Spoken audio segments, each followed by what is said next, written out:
పాడైపోయిన బ్రతుకులు ఎలా బాగు చేయాలా, సృష్టికర్త అయిన దేవుని యొక్క రెక్కలలో ఏ విధంగా సురక్షితంగా బ్రతకాలి, నీకు ఇచ్చిన మంచి జీవితం ప్రియులారా, దీన్ని పాడు చేసుకోకూడదు. మన ఆలనా పాలనా చూసే దేవుడు ప్రియులారా, ఎవరూ లేనటువంటి సమయంలో దేవుడు ఆదాము అవ్వలతో పరామర్శకొచ్చాడు, స్నేహభావంతో నడుచుకున్నాడు, ఎంతో సంతోషంగా వారితో గడిపాడు ప్రియులారా.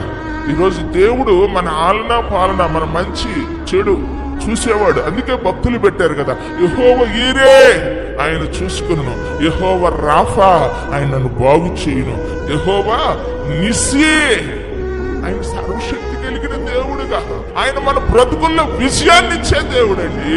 కొట్టు చాపట్లు గట్టి కొట్టు. ఓడిపోయిన మన బ్రతుకుల్ని వాటిని పాలవనివ్వకుండా, కన్నీళ్లతో ఉన్న మన బ్రతుకులను కన్నీటికి మనల్ని అంకితం చేయకుండా దేవుడు మనకు సమీపంగా